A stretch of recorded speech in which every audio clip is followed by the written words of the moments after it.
Hey folks, good afternoon. Hopefully you guys are doing well. The sun is showing itself. It's a beautiful day, cool.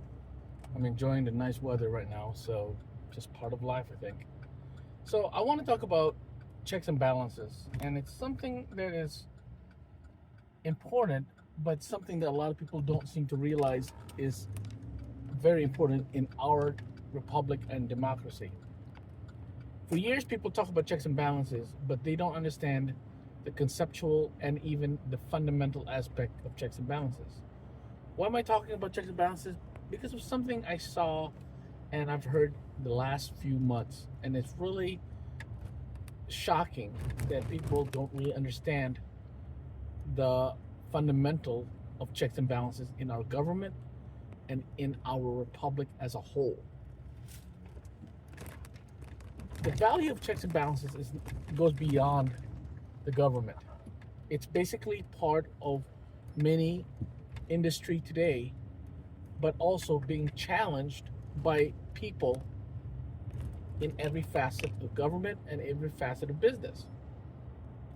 When I was growing up, checks and balances was something we discussed in school. We talked about checks and balances based on the three fundamentals and the three uh, aspects of government: the executive branch, the legislative branch, and the judicial branch.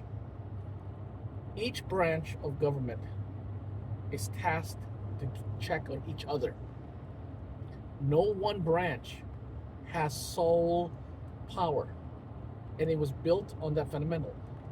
As a conservative, people think certain things is an aspect that I look at. I don't. Growing up, I looked at the Constitution and I've read the Constitution multiple times. If you don't interpret what the Constitution means at the time of its reading and take it on as is, and you look at the fundamental of that time frame, that means our time frame currently or whatever time frame in the future, the singular aspect of checks and balances is to check each branch of government from each other. You don't put one branch above another. It's a fundamental aspect of you give credence to all sides of government, but at the same time you don't give one power over another power. That's the fundamental point, this basic of the checks and balances. Today, when you look at checks and balances, there's always something called reasons. The problem with reason, even a lot of legal scholars, both conservative and liberal scholars, have said there should never be a shift of political value on checks and balances. It is an adherence to one point. Each branch has to have its consecutive accountability, and that's based on we don't give one power higher than the other. But the aspect is, do you understand what checks and balances is about? That's the thing that's being discussed in our government and in our homes today. I was talking to a friend of mine who's a liberal, we call it mindset, but also he's a legal mindset too. But really, what is fundamentally funny about in his quirk is that he says, if you look at the historical value of checks and balances, it has always been an adherence to accountability of each side of the coin.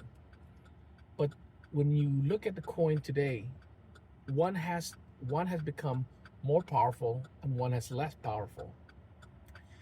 And in one of my other friend of mine who's a conservative, we call it legal legal mindset, he even said it that the functional adaptability of checks and balances has become lesser in depth, because when one branch of government and one side of government is trying to filter its strength above others, you create an imbalance accountability. He said But in a republic that has accountability fixture on checks and balances, if you don't have that, it doesn't matter if you're a liberal or a conservative. When you have no checks and balances, there's no such thing as liberalism or conservatism. You have anarchy. And when I look at that poignant statement, and when you look at all the statement of many legal scholars that doesn't take on the value of liberalism or conservatism, but on the value of constitutionalism, you realize there is a functional depth of checks and balances. So why am I talking about checks and balances? Simple. I've seen too many people talk about checks and balances and due process and don't understand what those two mean, especially when it comes to our republic. The functional nature of our republic is based on the due process of law that check and balance of our government, both legal and fundamental.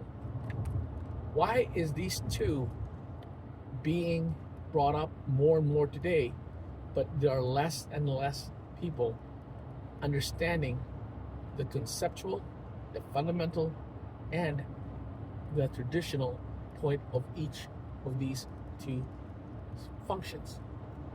Do you think that our government and our people, our citizens, it's been proven that a lot of us lack civic understanding of our government and our republic? Why is it hard for people just to look at the fundamental, make a decision without listening to anybody else, and learn for themselves what due process means and what its check balances means? Because in our nation, due process doesn't only occur in judicial decision. It occurs in how we pay our bills, how we characterize our decision making. The right for each of us to have due process goes beyond the courts, goes beyond government. But people don't understand that people have due process, and people forget that. Checks and balances doesn't only mean within the three paradigm of government, of executive, legislative, and judicial branch. Checks and balances happens to everything. We have to have checks and balances within law enforcement. We have to have checks and balances within the judicial branch. We should have checks and balances even in our corporations and companies. Without checks and balances, you create one shift where people and power is singled into one side, creating an imbalance and also creating a shift in control and accountability. So in your mindset, do you think a lot of Americans don't really understand about checks and balances and due process? Because in my functional thought process every day, these two things is something I've already thought of for over 3 decades, and it's something I've learned over 3 decades. But today, a lot of Americans don't have that singular understanding how these two processes work and how it reflect our society and our nation's own growth and development. So what do you think? Is checks and balances and accountability and due process really missing in our thought process, the understanding? To me, it is. So for now, take it easy, have fun, stay safe, and ask yourself, do you really know what checks and balances and due process really mean in our nation and in our own lives? Take care and stay safe.